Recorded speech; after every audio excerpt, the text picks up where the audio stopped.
ভূমিকম্পে শুধু হিন্দুরা মরে না কেন, কাফেররা মরে না কেন, মুসলমানরা মরে কেন, নাস্তিকগুলো মরে না কেন, আস্তিকগুলো মরে কেন? আপনি বাইসা বাইসা আযাব দিতে পারেন না?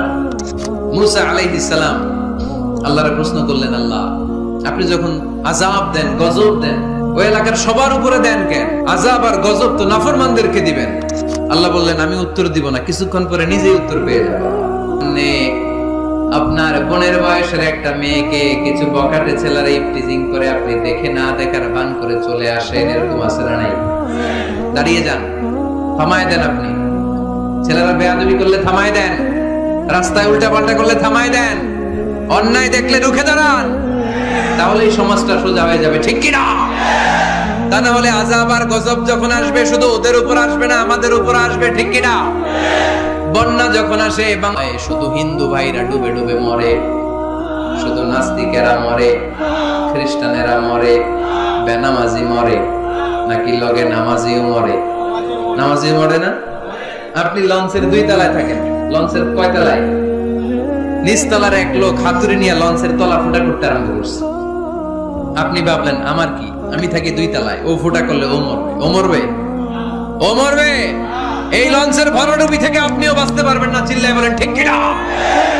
ও যখন মরবে আপনিও মরবেন। আযাব আর গজব যখন আসে, ওয়াত্তাকু ফিতনাতাল্লা তুসিবাল্লাযিনা যালামু মিনকুম খাসসা, ফিতনা যখন শুরু হয়, আযাব আর গজব যখন আসে, তখন খাস ভাবে শুধু জালিমদের উপরে আসে না, আলেমদের উপরও আসে, আল্লাহর ওলিদের উপরও আসে।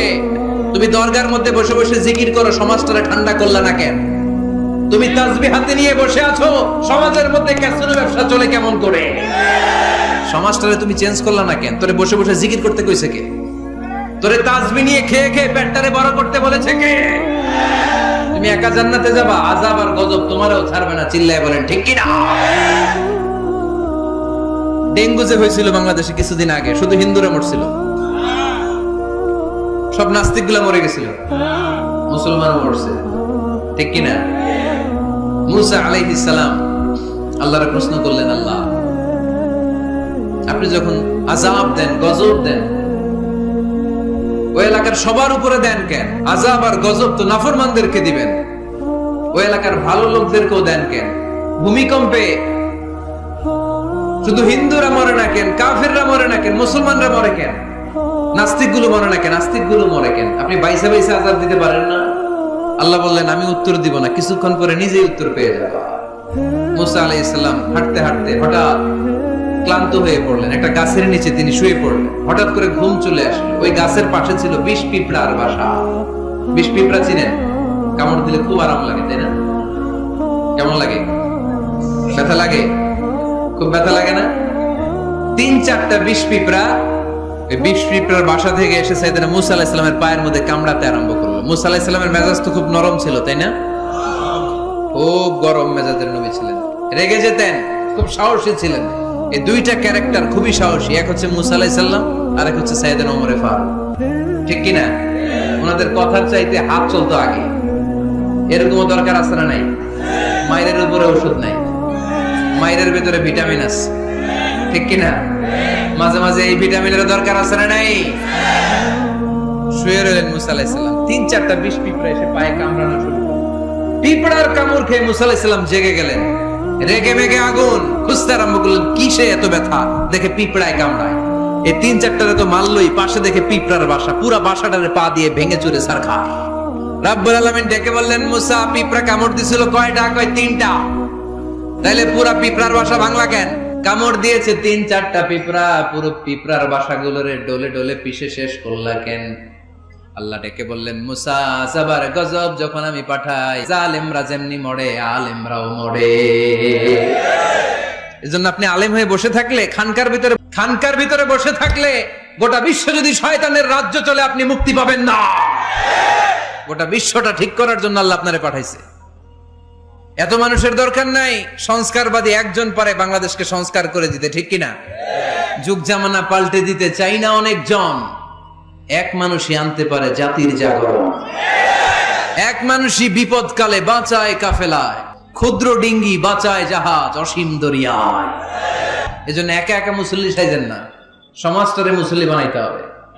একা একা সালাত পড়েন না, আশেপাশে সবারই নিয়ে মসজিদে ঢুকতে হবে, আওয়াজ তুলে বলেন ঠিক কি না? এজন্য আল্লাহ বললেন আল আমিরুনা বিল মারুফ ওয়ান নাহুনা আনিল মুনকার, ভালো কাজের আদেশ করবে, মন্দ কাজের নিষেধ করবে।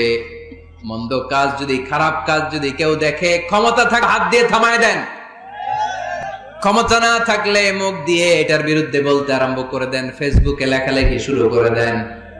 তাও যদি না পারেন, মনে মনে ওইটারে ঘৃণা করেন, মনে মনে প্ল্যান প্রোগ্রাম করেন কেমন থেকে এই সমস্যাটা সমাজ থেকে দূর করা যায়। ঠিক কিনা? চুপ থাকা যাবে না, অন্যায় দেখে চুপ থাকা যাবে? আস-সাকিতু আনিল হাক্কি শাইতানুন আখরাস, অন্যায় দেখে যেটা চুপ থাকে, বিশ্বনবী বললেন এটা মুমিন নয়, এটা বোবা শয়তান। আল আমিরুনা বিল মারুফ, ভালো কাজের আদেশ করবে মুমিনেরা, ওয়ান নাহুনা আনিল মুনকার, খারাপ কাজ দেখলে নিষেধ করবে। ওয়াল হাফিযুনা লিহুদুদিল্লাহ ওয়া বাশশিরিল মুমিনিন, মুমিন বান্দারা আল্লাহর দেয়া হুদুদকে লঙ্ঘন করে না, আল্লাহর দেয়া যে সীমানা এটাকে লঙ্ঘন করে না, এটাকে হেফাজত করে। হুদুদুল্লাহর দুইটা তাফসীর এসেছে। তাফসীর নাম্বার 1 ফারাইদুল্লাহ, মুমিন বান্দারা আল্লাহর দেয়া ফরজকে কখনো নষ্ট করে না। আপনি সমস্যায় আছেন, ব্যস্ত, নফল ছেড়ে দিলে মাফ করে দিবে কে? কিন্তু ফরজ সাল্লাল্লাহ মাফ করবে? সফরের মধ্যে 4 রাকাতে 2 রাকাত বানাই দিছে কে? সুন্নাত গুলোকে বাদ দিয়ে দিছে কে? কিন্তু ফরজ বাদ দেয়া যাবে? কথা বলেন। মুমিন বান্দারা ফরজের ব্যাপারে কখনো কোনো কম্প্রোমাইজ করে না। আল হাফিযুনা লিহুদুদিল্লাহ আই হাফিযুনা লিফারাইদিল্লাহ। 2 নাম্বার তাফসীর আল হালাল ওয়াল হারাম, মুমিন বান্দারা হালাল হারামকে সব সময় সংরক্ষণ করে, হালাল হারামকে কখনো মিশাতে চায় না। অনেকে আছে ইনকাম যখন করে হালালও খায় হারামও খায়, আছে না নাই? এমনি কামায় 2 হাতে, ডান হাতেও নেয় বা হাতেও নেয়, গাছেরটাও খায় তলারটাও খায়, আছে না নাই? হালাল হারামকে মিশ্রণ করে ফেলে, আছে না নাই? না, মুমিনরা কখনো হারাম খেতে পারে? মুমিনরা সব সময় হালাল অবলম্বন করে। হালালে বরকত, হালাল পরিবেশ বান্ধব, হালালটাই রুচিসম্মত, হালালটাই সম্মানজনক, ঠিক কিনা? হারামে কোনো বরকত নাই, বরকত সব হালালে। বলেন তো গরু খাওয়া হালাল না হারাম? সবাই বলেন। কুকুর খাওয়া? গরু না কুকুর?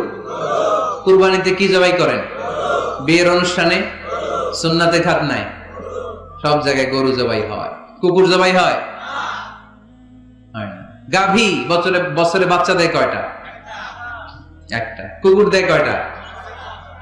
6টা, 7টা, 8টা। এদের তো কোনো ফ্যামিলি প্ল্যানিং নাই, দিতে থাকে দিতে আসছে। তো গরু জবাই হইল বেশি, খাইলাম বেশি, কিন্তু বাচ্চা দিল কম। কুকুর জবাই হইল না, খাইলামও না, বাচ্চাও দিল বেশি। তারপরেও বলেন তো বাংলাদেশে গরু বেশি না কুকুর বেশি? এর কারণ গরু খাওয়া হালাল, হালালে বরকত ঢুকায় দিয়েছে কে? এজন্য মুমিন কখনো হারাম অবলম্বন করে না, মুমিন সব সময় হালাল অবলম্বন করে, কারণ মুমিন ভালো করেই জানে হারামে কোনো বরকত নাই, কিন্তু হালালের পুরোটাতেই বরকত দিয়েছে কে?